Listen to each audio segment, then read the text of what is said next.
Here is something that the official Microsoft numbers do not tell you, that the mainstream tech press has largely missed, and that if you look at the evidence carefully is genuinely happening at a scale that most observers have not yet absorbed. Millions of Windows users in 2026 are quietly switching to Linux, not making announcements, not writing blog posts, not starting arguments online, just switching, wiping their drives, installing a Linux distribution, and going about their lives. The evidence is in Linux distribution download numbers, in desktop Linux market share statistics, in community forum activity, in the sales of specific Linux-friendly hardware, and in the changing composition of the user base of common cross-platform applications. Individually, each of these data points is modest. Collectively, they describe a shift that is larger than any single metric captures, and larger than the companies that have a commercial interest in Windows would want you to believe. I want to walk you through the specific evidence, what is driving the shift, why it is happening quietly rather than loudly, and what it means for the direction of consumer computing.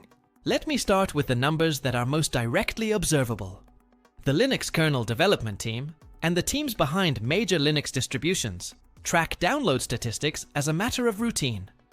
Ubuntu's official download numbers have shown a consistent upward trend throughout 2024, 2025, and into 2026, with the most recent quarters showing month-over-month increases that are meaningfully larger than historical baselines. Linux Mint, which has long been the most popular Windows alternative distribution, has seen similar growth. Pop! OS, Zorin OS, and Elementary OS have all reported user base growth that is substantially above their historical averages. The specific numbers vary, and distributions do not always publish granular data, but the aggregate picture, across multiple independent sources, is of meaningful growth. StatCounter, which tracks browser and operating system usage across billions of monthly page views, has recorded desktop Linux market share, rising from approximately 2% in 2022 to approximately 4.5% in early 2026. 4.5% is still a small share in absolute terms, but the trajectory matters.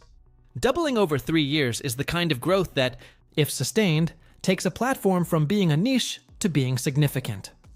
If Linux Desktop continues growing at the current rate, it will cross 10% sometime in the late 2020s, which would make it comparable to the entire Mac market in the United States. The hardware market shows supporting evidence. System76, a company that sells laptops with Linux pre-installed, has reported year-over-year growth in unit sales that is in the high double digits.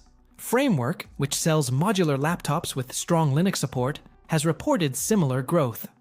Tuxedo Computers, a European Linux hardware vendor, has expanded its product line and its sales territory.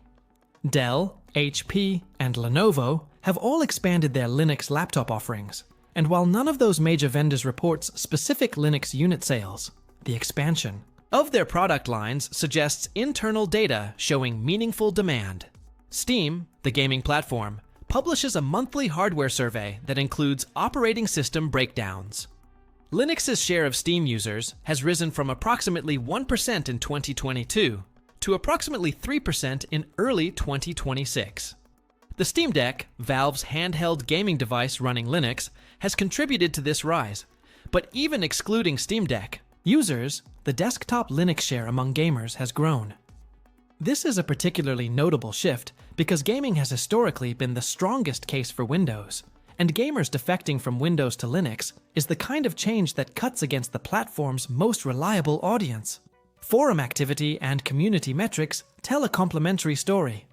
Reddit's Linux-focused subreddits have seen substantial growth in subscriber counts and daily activity. The Linux section of Stack Overflow has more active question and answer threads than it did 3 years ago. The YouTube channels that cover Linux have, collectively, seen growing audiences. The evidence of rising interest and engagement is distributed across many different platforms, which suggests the trend is not an artifact of any single platform's algorithm. Now, the question of what is driving this. The causes are multiple and overlapping. I have covered most of them in previous videos, but let me summarize them briefly, because the combination is more significant than any individual cause. Windows 11's requirements for newer hardware, specifically the TPM 2.0 requirement, and the processor compatibility list, have effectively orphaned millions of older PCs. Microsoft's position is that these machines should be upgraded or replaced. Some users have done that. Others have looked at the requirements, considered the cost, and concluded that the right answer is to install a different operating system on the hardware they already own. Linux does not impose similar requirements. An 8-year-old laptop that Microsoft considers obsolete for Windows 11 runs modern Linux distributions capably. The economic argument for reusing the hardware is strong. Windows 11's user experience, specifically the integration of features that push users toward Microsoft's commercial products, has generated backlash. The advertising in the Start menu, the pressure toward Microsoft accounts, the telemetry defaults, the AI integrations that some users find intrusive. None of these individually is catastrophic. Collectively, they create a cumulative feeling that Windows is working against the user rather than for them. Users with sufficient technical curiosity to consider alternatives are finding those alternatives worth trying. The specific alternatives have become more viable. Ubuntu, Linux Mint, Fedora, and several other distributions have reached levels of polish that make them plausibly usable as daily drivers for a wide range of users. The gaming situation has improved dramatically thanks to Valve's Proton project.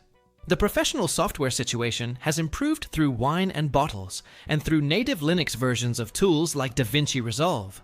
The specialized friction points are narrower than they used to be, and for many users, they are now within acceptable tolerance. The privacy and security concerns that drive some users to consider Linux have been amplified by repeated news cycles. The ongoing coverage of Microsoft's telemetry practices, the concerns about Windows Recall's screenshot history feature, the scandals about data handling by major technology companies have all contributed to a general atmosphere in which privacy-conscious users feel more justified in their concerns. When concerns are validated by public reporting, users feel more comfortable acting on them. The cost calculation has shifted. A Windows 11 license is not trivially cheap, particularly for users who want pro features. A Microsoft 365 subscription adds up. A user who calculates the total cost of the Microsoft ecosystem over a few years, including the hardware upgrades, that Windows 11 may require, can arrive at a significantly higher number than they expected. Linux, which is free and runs on existing hardware, starts looking attractive on pure cost grounds even before any other consideration. Why is the shift happening quietly rather than loudly? Several reasons. The first is that most users who switch to Linux do so for practical reasons, rather than ideological ones. They want their computer to work. They do not want to evangelize. They switch. They use the new system. They go about their lives. The switching is invisible because it does not generate external content. The users who do evangelize are a small subset of the total switchers. The second is that the Linux community, over the last decade, has moved away from the evangelism that characterized earlier periods. The old stereotype of the loud Linux advocate has been replaced by a more pragmatic community that is focused on solving problems rather than winning arguments. This is a healthier community dynamic, but it is also less visible to outsiders, which makes the growth less obvious. The third is that users who switch sometimes do not consider themselves Linux users in a meaningful sense.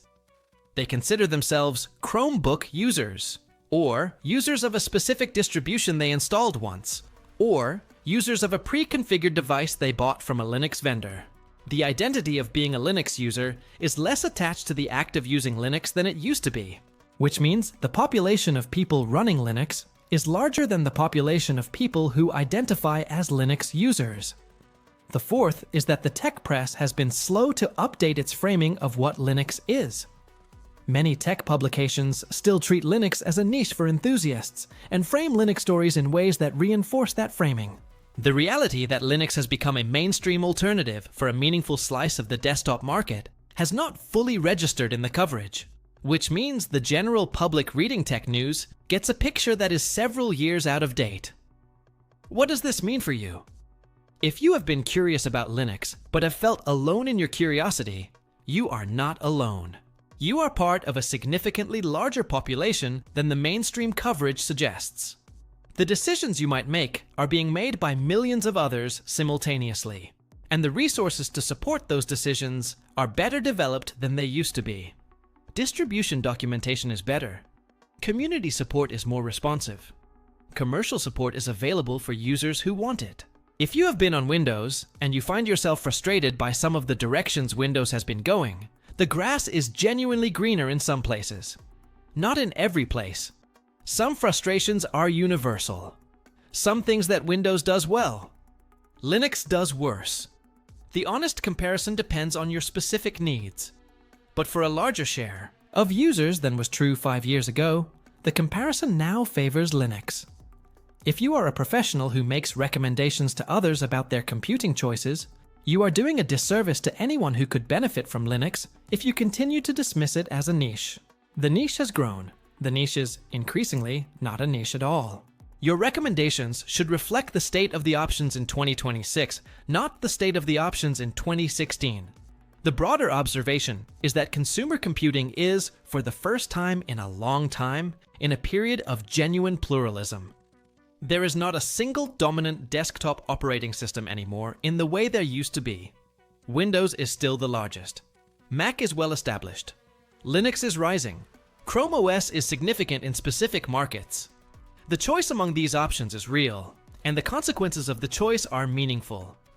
For a user who has not thought carefully about what they want from their computer, the current moment is a good time to think about it, because the options available are more varied than they have been in decades.